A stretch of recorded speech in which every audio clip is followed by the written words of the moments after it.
Algumas empresas procuram uma solução mágica para trazer inovação ao seu negócio. Algumas empresas acreditam que o segredo do sucesso está na tecnologia.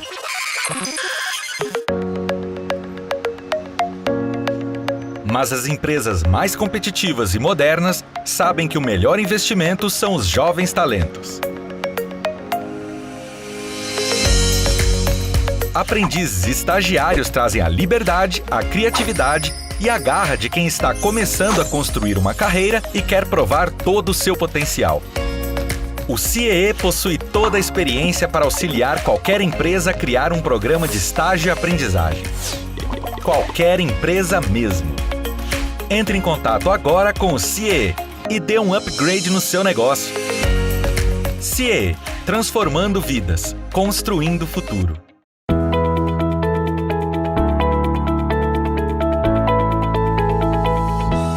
Olá, eu sou Adalberto Piotto e seja bem-vindo ao Pensando o Brasil aqui pela TV CIEE. Minha convidada hoje a pensar o Brasil é a produtora rural Camila Teles, mas produtora rural desde sempre e desde, digamos, relativamente recentemente, também uma influenciadora do mundo do agronegócio, uma agroinfluencer. Camila, seja bem-vinda, obrigado por aceitar meu convite. Muito obrigada, eu que agradeço, estou super feliz em estar contigo, conversando um pouco sobre o nosso país aí. Camila, você é o novo agronegócio que descobriu que realmente comunicação precisa pôr a mão na massa e comunicação não vem pela força da gravidade, ou seja, precisa todo dia falar, explicar, porque os públicos se renovam, os públicos são reticentes, você precisa todo dia explicar, às vezes a mesma coisa, mas isso faz parte do processo de comunicação? Com certeza, sabe, Piotto? Eu, quando me formei em Relações Públicas, muita gente acha que eu sou agrônoma, veterinária, enfim, pelos vídeos que eu posto. Mas eu sou da comunicação, sou Relações Públicas com especialidade em marketing estratégico, e eu venho falando há bastante tempo, embora eu tenha me tornado recentemente uma influenciadora digital desde 2019, desde 2015 eu dou palestras sobre comunicação. Na faculdade eu sempre falava e trazia a comunicação do agro como pauta, porque eu realmente acredito que os profissionais têm que colocar mais a mão na massa e os próprios produtores rurais também. Então eu me vejo numa posição de produtora rural e numa posição de comunicadora com uma obrigação de comunicar melhor o agro, porque quem está tomando conta da mídia hoje é a lacração, né? Quem está tomando conta da mídia hoje é a desinformação em relação ao nosso setor. E eu acho que a gente tem que lutar e mostrar o que acontece de certo, que é a maioria, né? E essa minoria que faz errado, a gente tem que mostrar o exemplo bom e fazer com que eles passem a fazer o certo também. Então, a comunicação, ela vai desde a gente conversar com a nossa comunidade regional ali da nossa cidade, na nossa comunidade, até gravar vídeo na internet. Então, a comunicação é incrível e as pessoas podem fazer isso no seu dia a dia de todas as formas. E essa geração que está chegando de produtores rurais, essa nova geração, tem a obrigação de comunicar o agro aí. Camila, por que você acha que a lacração, como você mencionou, ou visões deturpadas sobre o agronegócio tomam conta da comunicação brasileira quando vai falar justamente sobre agronegócio, à exceção, claro, dos canais que são dedicados a isso, os canais de agronegócio? Sim. Por que você acha que chegamos a esse ponto, visto que não faltam números nem razões para se elencar o agronegócio, porque ele de fato é assim, como uma das mais importantes e com mais tecnologia aplicada no dia a dia, atividades econômicas do país, além dos ganhos econômicos que isso dá em balança comercial, em exposição dos produtos agropecuários do país, mundo afora. Por que chegamos a esse ponto? Onde é que houve este erro de comunicação ou uma forçação de barra por alguém? Eu acho que as pessoas usam muito o agronegócio como uma ferramenta para bater no governo atual. Então, eu acho que virou muito uma questão ideológica, né? Uma discussão política. E a gente tem que lembrar o básico, né, Piotr? O agro, ele não vai deixar de existir independente de quem estiver no poder. Então, o agro ele tem que sobreviver independente de quem estiver no poder. E nós não podemos usar o agro para bater num governo, para bater numa pessoa específica. E os lacradores, quem são os lacradores? São ONGs, são ativistas, eles usam o agronegócio, eles insistem em falar na soja, no gado, em latifúndio, em vários termos que a gente conhece bem, que está aí pela mídia, eles usam esses termos para mostrar para a população que o agronegócio é algo negativo. E eu acho assim que essa questão desses lacradores fazerem isso nos prejudica muito, porque a gente sabe que é o agro que segura as pontas do Brasil aí. Nós somos referência no mundo inteiro de produção, nós temos produção sustentável, nós temos um agrônomo brasileiro aí indicado ao Prêmio Nobel da Paz, isso não é pouca coisa. Então, as pessoas elas preferem escutar não técnicos e lacradores ou ativistas do que, de fato, escutar técnicos, ler um artigo da Embrapa e entender como realmente acontece o manejo sustentável, entender que os produtores eles estão extremamente preocupados com isso e, na verdade, entender que o produtor rural é ainda o que mais preserva no nosso país. É muito fácil eu estar no meu apartamento com o ar-condicionado ligado falando que o agro está acabando com o meio ambiente, sendo que o agro possui aí uma porcentagem grande das suas propriedades rurais de área de preservação permanente, através do cadastro ambiental rural, reserva legal. Então, nós temos várias coisas para comprovar que o agro está longe de ser vilão e cada vez mais próximo de ser a solução, né? O Código Florestal Brasileiro é um dos mais rígidos, se não o mais rígido do mundo. Eu me lembro quando da discussão disso, a ministra do Meio Ambiente ainda era Marina Silva, e essa discussão foi muito intensa, porque você tinha uma preocupação se o código seria retroativo ou não, o que mexeria, por exemplo, com produtores de uva no Rio Grande do Sul, quando você teve, até porque a forma como os italianos, os alemães foram alocados dentro desse processo de imigração da chegada dos europeus ao Brasil, como foi no Rio Grande do Sul, diferentemente do que aconteceu em São Paulo. Por exemplo, no interior de São Paulo vieram para trabalhar nas fazendas já estabelecidas. No Rio Grande do Sul houve o que se pode chamar de uma reforma agrária, talvez a mais longeva reforma agrária e mais eficiente na história brasileira. E aí você imagina, vou fazer retroativo uma lei e eu vou pegar alguém que plantava uva em 1920 e vou tirar, agora tira esse parreiral daí, o que não fazia nenhum sentido. Essa foi uma das discussões que se tinha naquele momento. Só para se ter uma ideia, o quanto da severidade do código, e mesmo assim ele continua sendo severo. Mas nós temos todos esses números, você mencionou alguns aí. Eu tenho, por exemplo, o fenômeno da Embrapa. A Embrapa é a Embraer do agronegócio, é simples assim. Todo mundo gosta de falar da Embraer porque produz aviões, com razão, diga-se de passagem, com alta tecnologia, é um orgulho nacional, sim. Mas a Embrapa faz isso há muito tempo e talvez de uma forma ainda mais inovadora. Quando no período dos militares a Embrapa foi criada e depois falou vamos plantar soja no Centro-Oeste, que não era uma cultura de clima para o Centro-Oeste, isso é tecnologia aplicada. Esses dias não, o ano passado, perdão, a pandemia tirou o tempo, a noção de tempo da gente, né?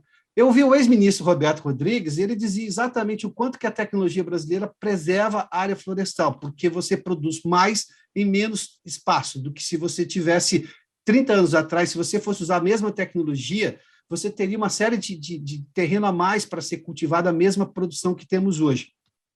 Isso tudo é muito claro, são números. Você falou assim, as pessoas ouvem lacradores e não ouvem os técnicos, ouvem pessoas que estão falando uma série de coisas, mas não ouvem a Embrapa. E você está fazendo exatamente o contrário, você está mostrando dados técnicos e o porquê que o agronegócio funciona e funciona de forma correta, embora sim tenha problemas, mas enfim. Esta comunicação, você acha que tem má fé no processo, tem interesse político, conforme você mencionou, ou eu tenho também aquele jogo comercial pesado dos concorrentes brasileiros lá fora que temem o crescimento, que esse país tenha realmente um gigante que acorde e vá para o mundo? Olha, eu acho que tem uma fé, sim. Eu acho que isso é uma coisa que eu sempre falo para os meus seguidores, para a gente cuidar muito quando outros países ou líderes internacionais falam mal do nosso país, falam mal da preservação da Amazônia ou qualquer coisa do gênero, porque eles não têm mais floresta para preservar nos países deles, enquanto o Brasil é um país extremamente verde. O Brasil, ele, embora não seja um país, ainda seja um país em desenvolvimento, ele é referência mundial na produção de alimentos. E ser o celeiro do mundo é um motivo de orgulho, não um motivo de desrespeito, como acabam colocando isso para nós. Quando comparam, por exemplo, o agro com a fome, é uma coisa muito preocupante, porque as pessoas dizem qual é o discurso, né? O agro está batendo recorde de exportação e tem brasileiros passando fome aqui no Brasil. Não é a questão de falta de alimento para o Brasil, é a questão de distribuição mesmo. Não é o agro o culpado disso. O agro produz alimento para abastecer o Brasil inteiro, e consegue ainda alimentar 190 países no mundo inteiro. Então, claro que tem interesse comercial quando o Biden fala alguma coisa, quando o Macron, né, detonou a soja brasileira, porque disse que era soja produzida na Amazônia. Para começar, a soja produzida no Brasil, grande maioria, não está na Amazônia, né, está no Mato Grosso, Goiás, Rio Grande do Sul, Paraná. Então, não sabe nem a questão geográfica da produção brasileira, e eu acho que a gente tem que se antenar muito a isso. Sobre o nosso Código Florestal, ele é, sim, o mais forte, né, e o mais, enfim... rígido, né? E o brasileiro, hoje, o produtor rural brasileiro é o único no mundo que paga para preservar. Porque as pessoas não sabem que existe uma porcentagem por bioma, por exemplo. No Rio Grande do Sul, aqui, 10% de toda a propriedade tem que estar preservada. Na Amazônia, chega a 80%. Então, se tu tem uma propriedade, 80% tu tem que preservar e 20% tu pode plantar. É como se tu tivesse um prédio aí com 10 andares e pudesse usar só 2. Né, os outros 8 tu teria que manter intacto sem uso. Então, é um cálculo que as pessoas não sabem. A gente tem 60% no Cerrado, tem 20% em outros biomas. Então, é uma questão muito, muito difícil de ouvir a mídia falando que, por exemplo, agora eles estão no COP26 lá e estão falando que o problema do Brasil é a agropecuária, que é o maior... né, emissora aí dos gases de efeito estufa, a culpa tá no arroto do boi, o metano tá... Enfim, todo mundo tá falando do arroto do boi, mas ninguém tá falando das pastagens recuperadas. Ninguém tá falando do manejo ideal das pastagens no Brasil hoje, que absorvem esse metano que é emitido pelo gado e que tem um equilíbrio ambiental. Ninguém fala sobre isso. Por que ninguém tá falando aí da cidade, da poluição, né, do próprio ar-condicionado emite metano, né, o dia a dia na cidade, a selva de pedra, o asfalto, ninguém vê isso. O agro, ele emite, sim, metano. E ninguém aqui é negacionista, ninguém vai falar que não. Mas o agro dá um jeito de absorver isso também de outras formas. E a questão da tecnologia, como tu também mencionou, ela é muito importante porque realmente, como o Roberto Rodrigues falou, antigamente, tu tinha que produzir, tu produzia certo nível e não só poderia produzir mais se abrisse novas áreas. Hoje em dia, não. Hoje em dia, a gente tem as sementes tratadas, tem transgênicos, tem uso de defensivos com uma alta tecnologia, não são essa toxicidade que as pessoas falam que tem veneno na comida. E outra, essa liberação que aconteceu foram de biológicos também. Então, tem várias outras possibilidades de produção aí que a gente consegue, através da tecnologia e da inovação, produzir muito mais no mesmo espaço geográfico, respeitando o meio ambiente e andando de harmonia com a sustentabilidade. Então, as pessoas precisam enxergar esse agro, que a mídia não mostra e que é a realidade. Se tem pessoas fazendo coisa errada, desmatando, queimando, fazendo besteira, eu posso garantir que não são produtores rurais, são criminosos ambientais. E ninguém está aqui para defender criminoso ambiental. Eu estou aqui para defender o produtor rural, que faz o certo e que é a maioria no Brasil. Bom, vamos pegar por esse aspecto, obviamente, dos problemas que ainda existem no agro. Mas eu vou começar com uma informação que você já fez menção aí. Eu queria que você fosse um pouco mais a fundo, porque isso chama realmente a atenção. Eu estou só impressionado que da noite para o dia se descobriu o metano da pecuária. Até ano passado quase nada se falava disso, na última COP ninguém falou disso, está se falando agora. Enfim, da noite para o dia se descobriu isso com uma intensidade que, do ponto de vista jornalístico, deveria chamar atenção, mas não vejo os jornais preocupados com isso. Mas vamos lá. O manejo do gado é diferente no Brasil, porque aqui é o que se chama de a pasto, ou seja, ele tem espaço. Seja lá o pum do boi, ou seja lá o arroto do boi, ele tem a possibilidade de você ser captado pelo capim, ou seja, o pasto que está ali. A realidade da pecuária na Europa, até por um problema de espaço, e nos Estados Unidos, que também tem uma mesma lógica, é que é muito pasto, é muito a criação confinada, né? E isso, obviamente, você tem uma concentração de geração de poluentes ali, de problemas que podem aumentar o aquecimento global. Este diferencial brasileiro, porque não raro quando se compara o Brasil, eu uso modelos europeus e modelos americanos. O Brasil está na vanguarda de uma série de coisas. Por que esses modelos brasileiros não são levados para a discussão? Falar, olha, tudo bem, existe um problema, ninguém está negando, mas a realidade aqui é diferente. Esta realidade é muito pouco falada. Aí, de novo, é problema de comunicação do agro ou eu tenho, obviamente, uma força gigantesca do outro lado que tem um interesse comercial e quer abaixar a possibilidade brasileira de continuar economicamente muito forte nesse setor? Eu acho que é os dois. Nos Estados Unidos, eles têm a pecuária intensiva, né, que é a maioria confinamento, e as pessoas, quando veem aqueles documentários do Cowspiracy e coisas assim, e se baseiam no Brasil, é mentira, porque esses documentários são baseados numa realidade de outros países, né, principalmente dos Estados Unidos. No Brasil, é extensiva, ou seja, se ela não é totalmente a pasto, como aqui no Rio Grande do Sul, onde eu estou, que é difícil ter confinamento, ela é mista, né? Então tem os dois. Então aqui no Brasil a maioria é extensiva e a recuperação de pastagens degradadas é um dos principais motivos para garantir esse equilíbrio. E a Embrapa e o Ministério da Agricultura têm um trabalho incrível relacionado à recuperação de pastagens degradadas, está inclusive aí dentro do Plano ABC da Agricultura de Baixo Carbono. E a gente tem um trabalho muito grande em resgatar essas pastagens de diferentes biomas para garantir essa absorção, né? Uma fazenda que inclusive é bem conhecida, que ela já neutralizou a emissão de metano, ou seja, ela tem muitas cabeças de gado, tem uma pecuária extensiva e tem uma pastagem boa o suficiente para absorver tudo aquilo que é emitido. Então, existe, essa é a chave, não é as pessoas pararem de comer carne, é o agro conseguir cada vez mais recuperar pastagens degradadas. Eu acho que o interesse econômico é escancarado, porque nenhum outro país tem a capacidade de produzir de mãos dadas com a floresta, de mãos dadas com o meio ambiente, como o Brasil. Porque o Brasil ainda tem florestas, o Brasil ainda tem verde na sua maioria. Os outros países não têm. Eu conversei, por exemplo, eu fui para a França e conversei com produtores franceses, e eles disseram que estavam muito preocupados com o acordo ali, União Europeia, Mercosul, porque realmente eles estavam com medo da desvalorização do produto deles. Ou seja, eles sabem que o produto brasileiro é um produto competitivo, é um produto que chama atenção, é um produto de qualidade. E digo mais, nós temos selos de sustentabilidade, nós temos selos de carbono zero, já tem carne carbono neutro. Então, as pessoas têm essa possibilidade de consumir com mais tranquilidade, e isso não é mais uma tendência, já é uma realidade. Os produtores estão cada vez mais conscientes. Tem carnes com o selo do Instituto Onça Pintada, ou seja, aquela carne naquela área de produção está ajudando a manter a biodiversidade brasileira, está aí ajudando o desenvolvimento da onça pintada, está ajudando na garantia, né? Está garantindo que a biodiversidade se desenvolva da melhor forma nas suas áreas de preservação permanente.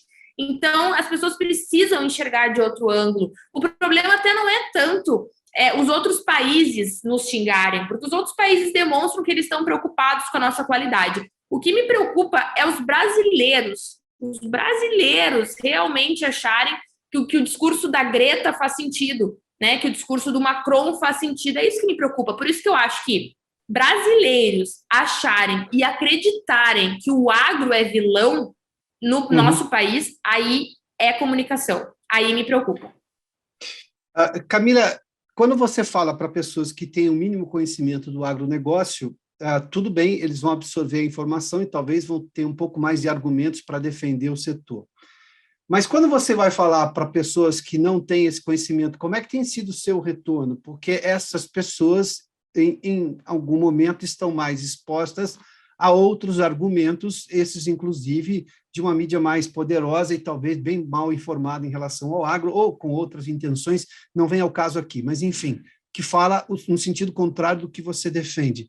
Quando você fala para este público, digamos, esse público novo, jovens que estão, de alguma forma, sendo catequizados com uma ideia, aliás, dia desses eu fui participar de um debate, isso me permita contar uma história bem rapidinha aqui, o sujeito estava criticando todo o agronegócio, e falei, olha, eu vou pegar só por um aspecto.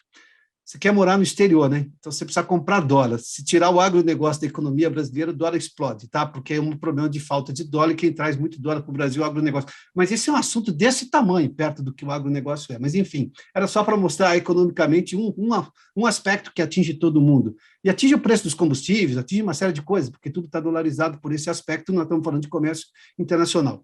Quando você fala para esse público novo, qual tem sido a reação? Tem dois tipos de reação.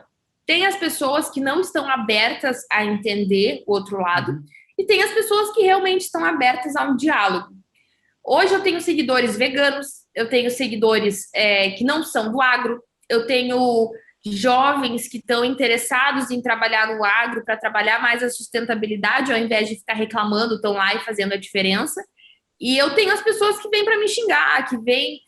Eles não têm o intuito de escutar o outro lado ou tentar entender. Eles são tão ativistas e tão fechados que eles vêm só xingar. Essas pessoas que vêm me xingar, que vêm falar com agressão, que não têm argumentos, porque quando tu começa a xingar uma pessoa, é a maior prova que tu não tem argumento para conversar com ela sobre um determinado assunto. É um pouco da então, escória eu realmente da internet, abstraio. né? Exatamente. É um pouco da escória da então, internet. eu realmente Essa gente não tem abstraio argumento e não... nenhum, é uma discussão que não vale nada, né? Ele não vem propor nada, ele vem só xingar. Exato. Bom, se alguém que chega só para xingar, vai fazer o quê com ele?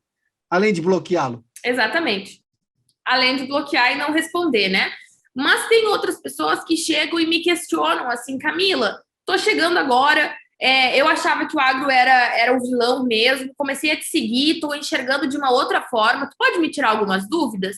Óbvio.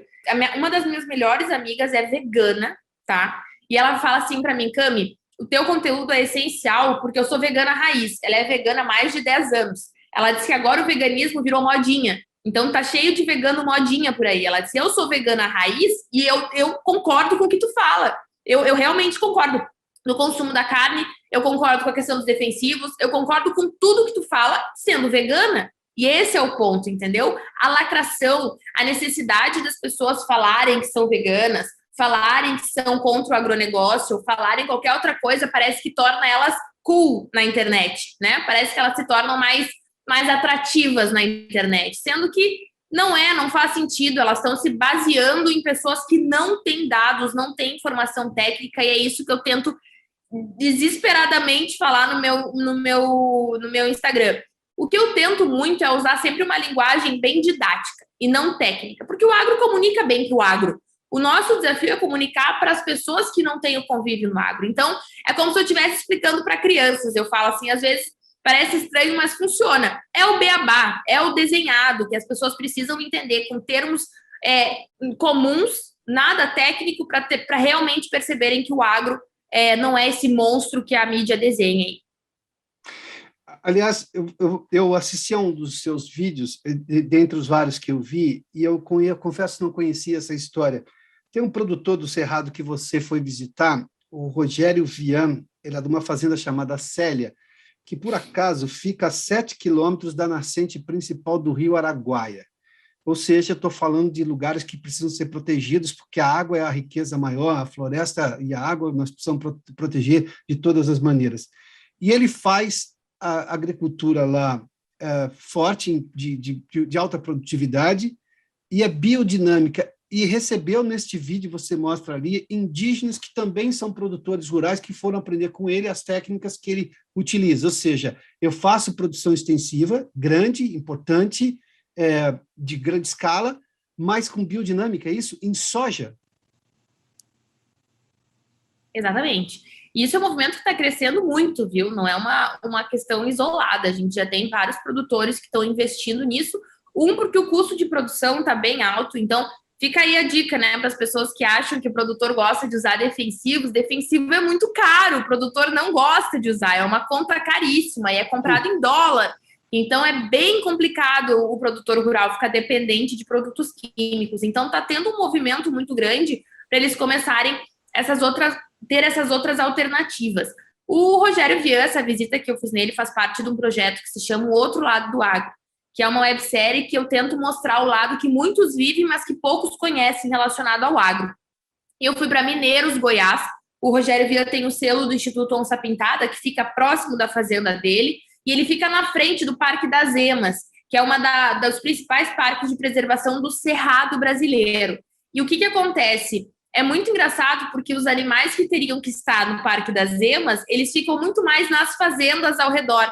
E eu fui visitar várias fazendas, porque o que acontece? Tem alimento, né? Eles têm a lavoura, eles têm várias outras questões atrativas nas fazendas. Então, tu tá andando lá, tu vê uma arara, tu vê um lobo-guará, tu tá sempre com o movimento da biodiversidade ali nas fazendas. Isso é extremamente interessante, as pessoas nem imaginam que isso aconteça. Outra coisa que chamou atenção na região também é quando as pessoas veem o mar de soja, que muitos usam como algo negativo, eles nunca entraram na propriedade rural para enxergarem o que realmente acontece, né, dentro de uma área com preservação. Por exemplo, dentro das áreas ali do Rogério Vian, mais outros produtores que são vizinhos, tem uma área de preservação permanente de mais de 1.000 hectares. É muita coisa e é incrível de ver. E lá a biodiversidade está 100% ativa e viva porque tem onças pintadas. E falam que onde tem onça pintada é porque a biodiversidade está completa. Então, são os produtores rurais de grande escala que têm papéis impressionantes e necessários para garantir essa preservação da biodiversidade. Os indígenas que foram visitar o Rogério Vian, eles são do Mato Grosso, né? E eles foram lá justamente para ter referência nessa parte de produção sustentável. Indígenas que têm 19.000 hectares de soja. É muita coisa, é um povo indígena agricultor. E eles fizeram questão de falar isso. Nós somos agricultores e é a produção de soja que garante que nós tenhamos plano de saúde, que nós tenhamos índios e índias na universidade, que a gente tenha capacitação, que a gente tenha educação, condições boas de viver, que vai desde uma casa de material com ar-condicionado até a comida que eles consomem. Então, eu acho que assim, é importante desvincular esses paradigmas de que o índio quer continuar na oca caçando. Tem comunidades que querem, tribos que querem, e está tudo bem, mas a maioria quer desenvolvimento social, quer desenvolvimento econômico. Sim. E isso eu consegui ver de perto, né? Imagina, eles foram lá num produtor rural para entender a produção, para terem como referência e fazerem os seus 19.000 hectares de soja. Então, essa é uma realidade que ainda poucos conhecem e nem imaginam que tem tanto índio produtor rural espalhado pelo Brasil inteiro querendo se desenvolver, né? Camila, vamos falar dos problemas, porque, obviamente, há problemas no agro ainda. Você já fez menção e são criminosos, mas eu tenho sempre o poder da imagem. Quando eu tenho uma imagem de, por exemplo, defensivos ou agrotóxicos usados de forma equivocada e descartados de forma ainda mais equivocada no meio do meio ambiente, quando eu tenho uma queimada para fazer pasto numa área de proteção ambiental, que seja lá uma floresta, uma reserva florestal, essa imagem tem um peso.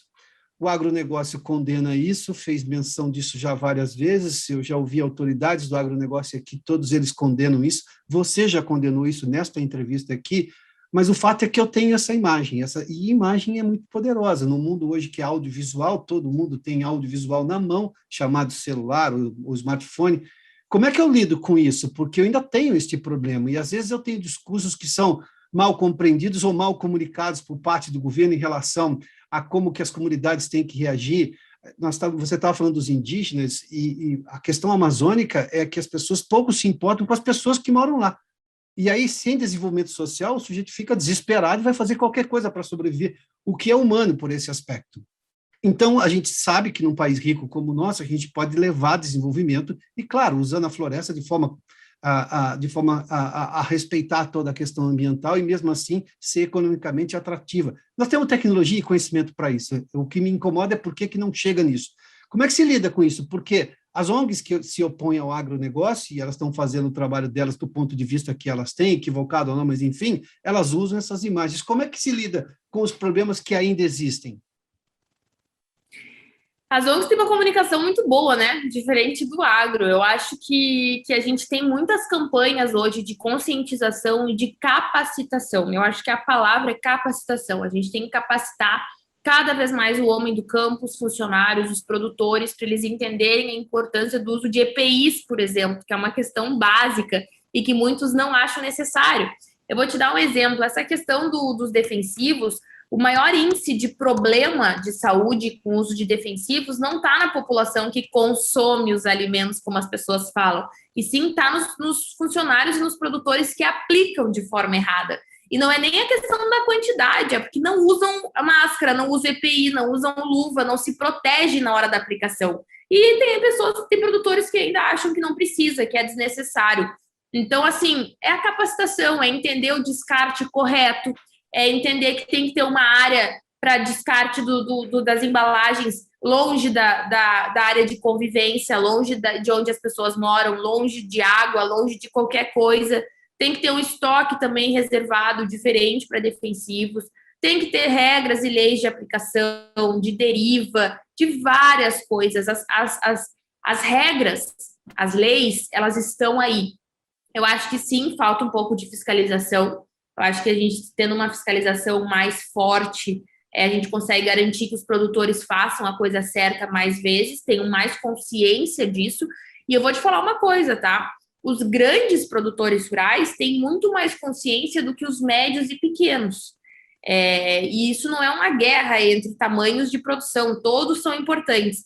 Mas os grandes já enxergam essa questão como básica. O uso de EPI, né, a questão de estrutura logística da propriedade rural para não ter contato desnecessário com químicos. Já as pequenas propriedades acham desnecessário investir nisso, né, porque é um pouco mais caro tu ter que investir nesse tipo de material. Então, existe muito essa questão também de conscientizar produtores, principalmente médios e pequenos produtores, do uso correto de N coisas. Então, de novo, quem está desmatando a Amazônia, quem está queimando o Pantanal, é criminoso ambiental. Os produtores rurais que eu defendo, eles estão apagando o fogo gerado, porque eles estão perdendo a lavoura inteira. Eles estão perdendo várias cabeças de gado queimadas por causa do fogo. Então, as pessoas não podem generalizar. Eu queria tanto que esses lacradores passassem um dia numa propriedade rural, que tivesse lá sua trilha ecológica, sua área de preservação permanente, que entendessem como realmente funciona o agronegócio, porque dói ouvir tanta besteira. De novo, o agro não é perfeito e eu nunca defendi isso. Eu sempre deixo claro nos meus vídeos que tem erros, como todos os setores têm, nenhum setor hoje é perfeito. E o agro tem muito a melhorar ainda, só que o agro, comparado a alguns anos atrás e comparado a outros países, o agro brasileiro, ele está aí um dos primeiros com essa questão de responsabilidade, com essa questão de produção, assumiu compromissos grandes aí, na COP fez várias questões que eu acho super importantes. É uma questão de capacitação e de conscientização dos produtores para que a gente consiga fazer o agro sustentável, cada vez mais sustentável, que já está sendo feito, mas cada vez mais para garantir essa tranquilidade não só para o produtor rural, mas também para o consumidor brasileiro e internacional. A Camila fez menção aí a celebridades que falam sobre assuntos que às vezes elas não dominam. Bom, dentro da lógica da liberdade de expressão, esta que existe na Constituição de 88 e que não raro está sendo vilipendiada, mas nós vamos defender a Constituição aqui, as pessoas têm liberdade de falar o que quiserem. Obviamente que se elas falarem alguma coisa que não faz sentido, elas também têm, a outra pessoa tem a mesma liberdade de combater o que aquela celebridade disse, que de repente de uma área que ela não conhece. A Camila fez um vídeo, e isso é de muito conhecimento, todo mundo já deve ter visto isso na internet, que é uma paródia a uma música da cantora Anitta, que por acaso é uma celebridade que tem falado sobre vários assuntos, e isso é da liberdade dela, tem que ser preservado. Agora, quando ela menciona coisas as quais ela não conhece ou comete equívocos de interpretação, ela também pode ser combatida. Isso também é da liberdade de expressão. É assim que uma democracia funciona. O Supremo Tribunal Federal podia entender isso dessa maneira, é assim que uma liberdade funciona. As pessoas têm direito à opinião. Aliás, eu entrevistei aqui na semana passada a doutora Denise Frossard, ela disse que o limite da liberdade de expressão é o ódio. Quando você vai para o ódio, aí já é outra coisa. Mas você tem direito a se manifestar, inclusive a criticar de forma veemente um outro ponto de vista. Você pensa em fazer alguma outra paródia, além dessa que você fez com relação da Anitta? E isso te trouxe muito resultado? Obviamente que além da repercussão, que é clara, mas isso ajuda na comunicação que você tem dos seus pontos de vista em relação ao agronegócio, Camila? A paródia da Anitta foi meu primeiro vídeo que viralizou. Então, foi a paródia que mudou minha vida. Eu estava morando em Brasília. Foi em agosto de 2019. Eu nunca imaginei que a paródia ia viralizar. E eu sempre falo isso. E aí a paródia foi um desabafo, porque eu disse, caramba, se a Anitta que canta, tá falando de agronegócio no Instagram dela, eu que não canto, vou cantar no meu Instagram, né? Porque para mostrar que eu não sou boa cantando, então eu tenho a responsabilidade de eu não obrigar as pessoas a ouvirem minha voz. Mas eu acho que é muito a liberdade de expressão é exatamente isso. E eu acho que o que eu defendo Piotr, é a parte de responsabilidade. Quando tu tem mais de 50 milhões de seguidores, tu não pode falar qualquer coisa. Eu acho que tu pode dar tua opinião, tu pode escancarar aquilo que tu pensa, mas tem que conhecer pelo menos o básico. A Anitta falou que o agro é o câncer do Brasil. Então, foi algo... Câncer do Brasil. Então, foi algo muito pesado, foi algo bem difícil de ouvir, sendo que o agro segura as pontas aí de tudo. Foi um desabafo. Eu disse, eu vou cantar no meu Instagram só de raiva. E, no fim, foi muito bacana que não foi um discurso de ódio, né? Foi mais lúdico. As pessoas gostaram porque estava engraçado. Foi uma coisa que não ficou... Não xinguei a Anitta, porque hoje está muito fácil xingar todo mundo, né? Claro. Não xinguei a Anitta, não xinguei ninguém. Eu só falei, nos deixem trabalhar em paz. Parem de achar que isso é verdade. Venham conhecer o nosso agro. Então, foi uma experiência muito bacana. E, a partir dali, eu comecei a ver que realmente as pessoas estavam carentes dessa defesa do agro nas redes sociais.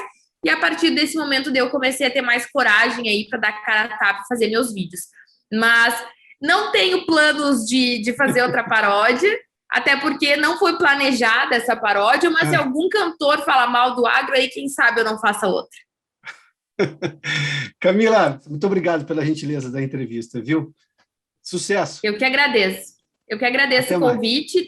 Estamos sempre aqui. Valeu. Até mais.